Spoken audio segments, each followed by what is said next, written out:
Très chers frères et sœurs dans le Seigneur, je vous salue dans le précieux nom de Sa Majesté le Roi des Gloires, à savoir Jésus-Christ, le Roi des Gloires.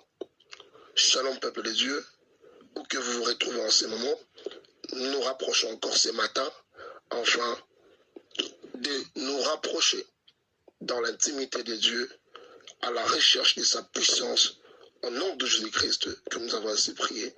Amen. Prions. Père Céleste, au nom de Jésus-Christ, je te loue, je te glorifie. Merci Seigneur Jésus. Gloire et louange à toi, Saint-Esprit.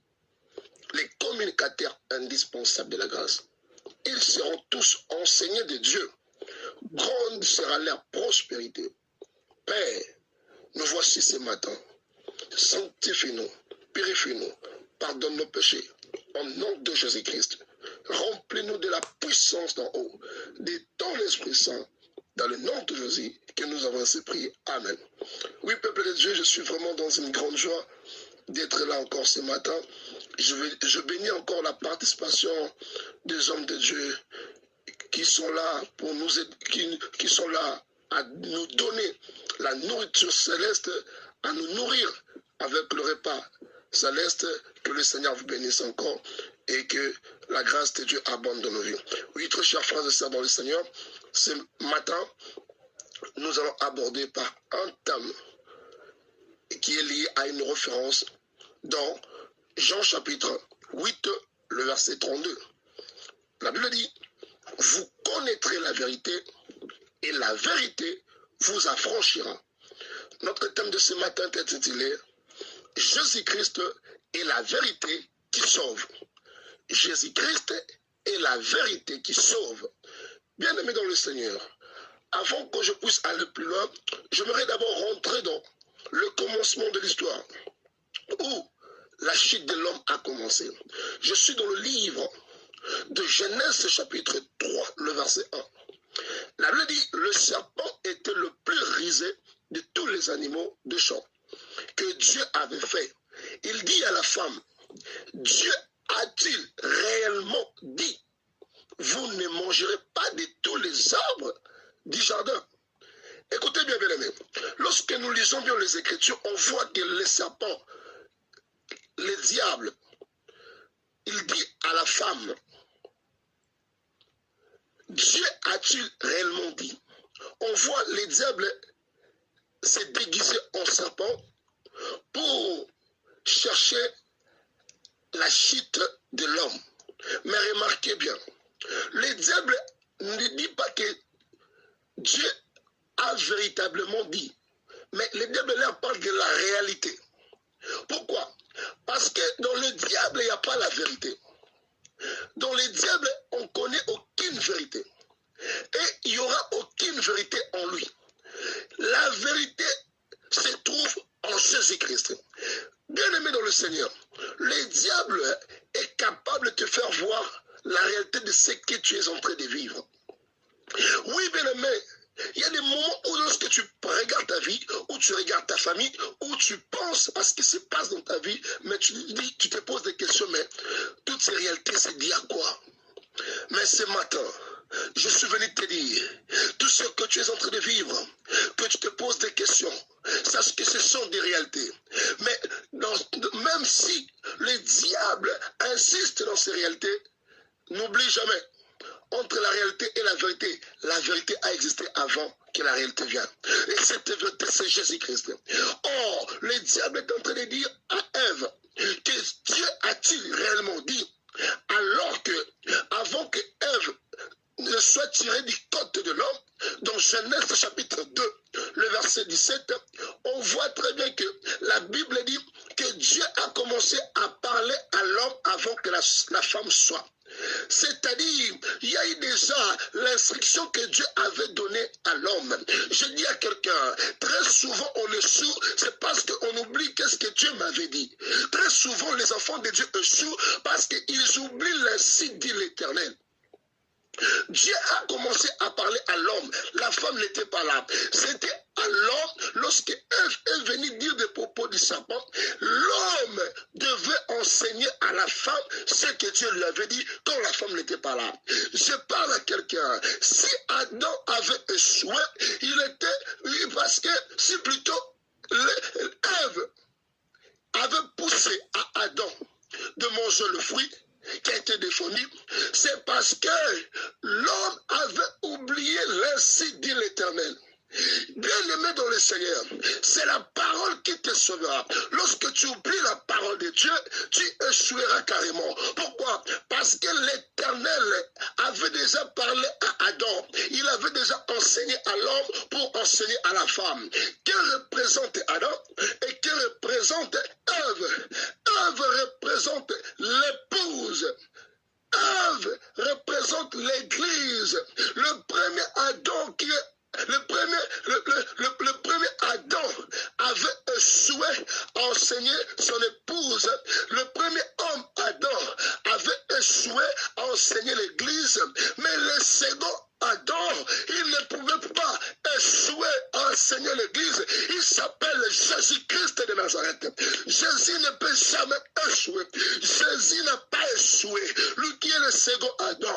Lui qui est le second Adam. Je parle à quelqu'un. Même si tu es en train de traverser des moments le plus pire de ta vie, sache une chose. Lorsque tu auras la connaissance, lorsque vous connaîtrez la vérité que Jésus, la Bible dit, cette vérité vous affranchira. Ce matin, je suis venu te dire, toi qui voulais sortir ce matin, marche avec la vérité qui est Jésus, et la vérité te fera du bien. Or, la Bible dit encore, dans Jean chapitre 17, le verset 3, la Bible dit, oh, la vie éternelle, c'est qu'il te connaisse, toi, le seul vrai Dieu, et celui que tu as envoyé.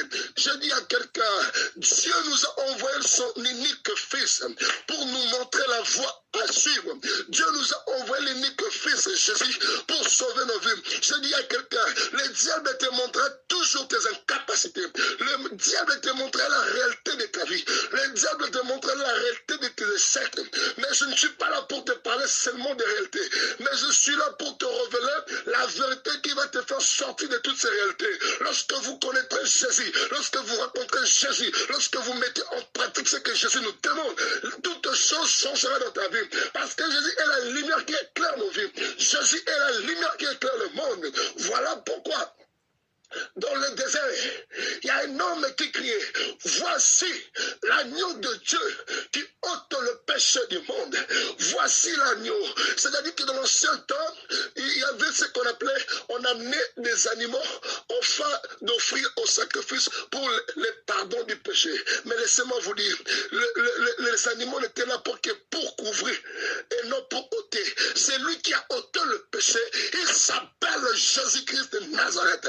Laissez-moi parler de Jésus. Jésus-Christ, c'est lui qui a ôté le péché.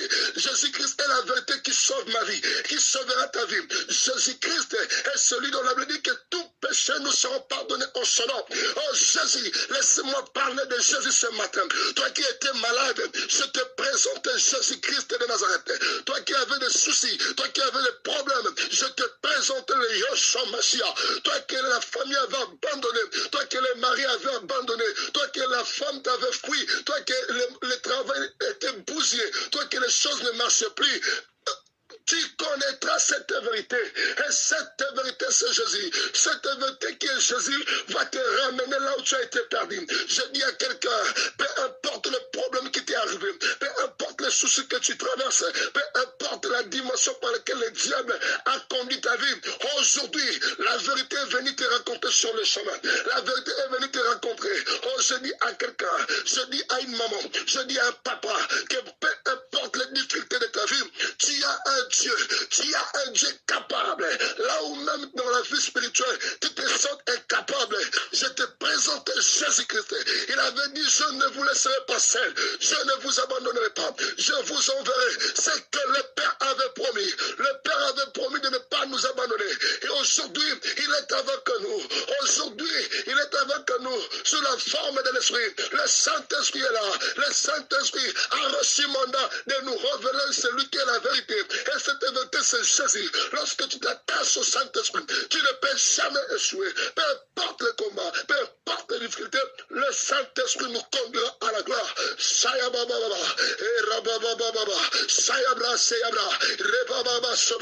Que cette vérité puisse affronter sur ton cœur.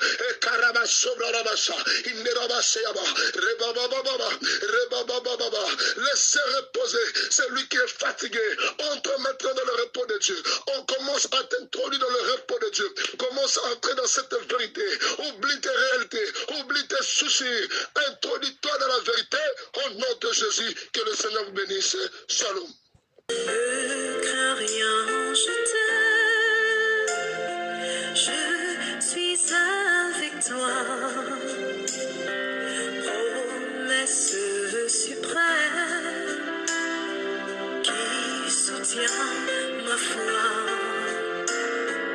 La sombre vallée n'a plus de terreur. L'âme consolée, je marche avec mon sauveur. Non, non, non, non, jamais tout seul. Non, jamais tout seul. Jésus, mon sauveur, me garde. Jamais ne me laisse seul. Non, non, non, non, jamais tout seul. Non, jamais tout seul. Jésus, mon sauveur, me garde. Je ne suis jamais tout seul. L'aube matinière ne lui qu'au beau jour. Jésus, ma lumière, m'éclaire toujours. Quand je perds de vue l'astre radieux, à travers la nuit, Jésus me montre les cieux. Non, non, non, non, jamais tout seul. Non, jamais tout seul. Jésus, mon sauveur, me garde. Jamais ne me laisse seul. Non, non, non, non, jamais tout seul. Non, jamais.